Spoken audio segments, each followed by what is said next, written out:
मी doctor Hansraj वैद्य, अध्यक्ष उत्तर मराठवाडा प्रादेशिक विभाग पेस्कॉम नांदेडच्या वतीनं आज आम्ही पेस्कॉमला 45 वर्ष झाली. आज 45व्या वर्धापन दिनानिमित्त आम्ही 4 प्रोग्राम घेतले.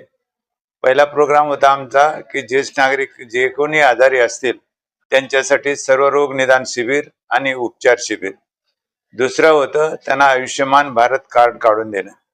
आणि तिसरं होतं त्यांना त्यांचा सामान्य वाढदिवस साजरा करायचा होता. आणि चौथं होतं त्यांना आपल्या जे काही शासनाने पारित केलेले कायदे आणि नियम आहेत त्यांची पूर्ण माहिती आणि त्याच्याबद्दल त्यांचा फायदा करून द्यावा, प्रबोधन करावं हा होता. प्रचंड प्रतिसाद त्याला मिळाला. आज जवळपास 500च्या जवळपास लोक आले आणि त्यांनी याचा फायदा घेतला. आम्ही शासनाला विनंती करू इच्छितो की अजूनही अधिवेशन चालू असताना ज्येष्ठ नागरिकाबद्दल कुठेही ब्र शब्द काढला गेला नाही विधानसभेमध्ये. तर आम्ही शासनाला सांगू इच्छितो की आम्ही प्रत्येक कुटुंबापरीत 1 ते 4 माणसं आहोत, 4 ज्येष्ठ नागरिक आहोत. आम्ही खरं म्हणजे आधारवड कुटुंबाचाच नाही, समाजाचाच नाही, प्रांताचा नाही, तर देशाचे आधारवड आहोत. आम्हाला शासनाने राष्ट्रीय संपत्ती म्हणून घोषित करावी. आमचं वय वर्ष 60च धरावं. आमचे जे काही कोणते कायदे केलेले आहेत त्यांनी 2007चा कायदा, 2010चे नियम आणि 2013चा कायदा त्यांनी तंतोतंत पाळावा. खरं म्हणजे शासनाला याच्यात काही अडचण येऊ नये. शासनाने खरं तर हे स्वखुशीनं आणि आनंदाने केलं पाहिजे. पण आज 45 वर्षापासून आम्ही झगडतोय सारखं, पण अजूनही शासन जागं झालेलं दिसत नाही.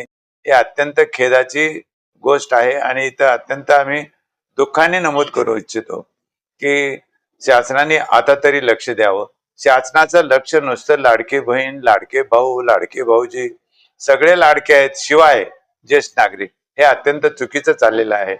आम्ही ज्येष्ठ नागरिक त्या काळात तरुण होतो म्हणूनच लाडक्या बहिणी जन्माला आल्या, लाडके भाऊ जन्माला आले, लाडके भाऊजी जन्माला आले.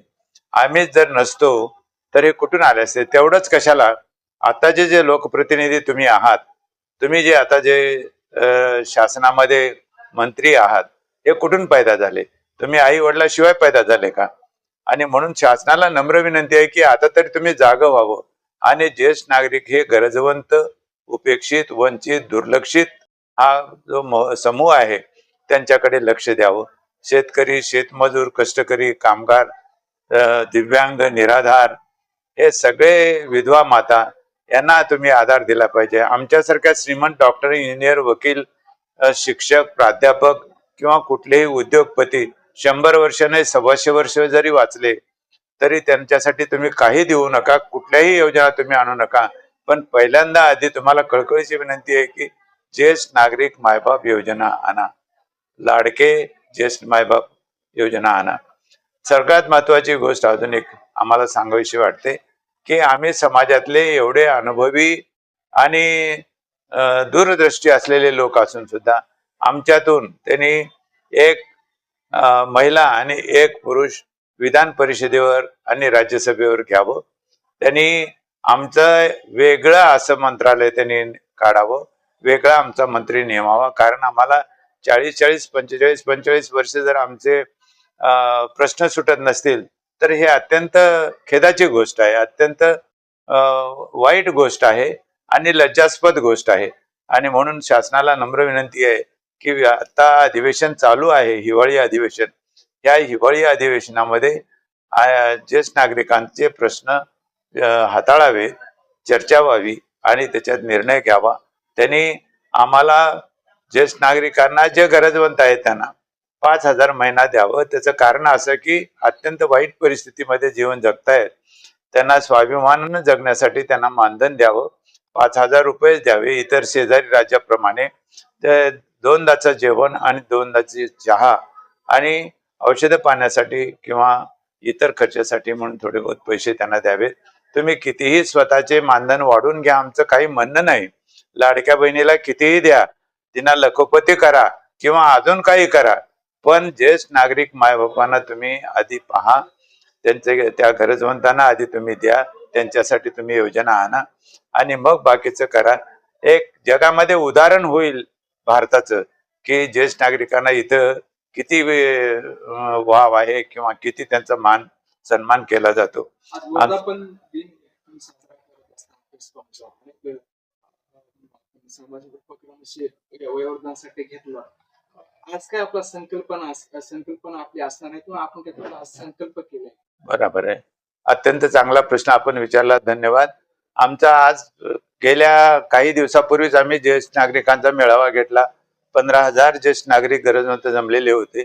त्या मेळाव्यात असं ठरलं की शासनानं आमचे प्रश्न सोडवले नाहीत किंवा आम्ही ज्यांना निवडून दिले त्या लोकप्रतिनिधींनी आमचे प्रश्न जर हाताळले नाहीत किंवा विधानसभेत मांडले नाहीत तर आम्ही नाईलाजानं किंवा आम्हाला म्हणजे काय करावं हा प्रश्न उरल्यामुळं आम्ही आता असं ठरवलंय की आमचे जर प्रश्न ज्या कुणा ज्येष्ठ नागरिकांचे प्रश्न त्यांनी विधानसभेत मांडले ज्या लोकप्रतिनिधीने, त्यांना आम्ही हुडकून मतदान करणार आहोत. त्यांचा आम्ही प्रचारही करणार आहोत आणि ज्यांनी आमचे प्रश्न विचारले नाहीत, केले नाहीत किंवा शासनाने आमचा प्रश्न सोडवला नाही तर आम्ही शासनाच्या विरुद्ध मतदान करणार आहोत. आणि शासनाने जर प्रश्न सोडवले तर आम्ही शासनाला सोडणार नाही, शासनालाच मतदान करू आणि हे शासन पडू दिलं जाणार नाही. एवढं सांगतो, थांबतो. जय हिंद, जय महाराष्ट्र, जय ज्येष्ठ नागरिक चळवळ, पेस्कॉम, जय पेस्कॉम. धन्यवाद.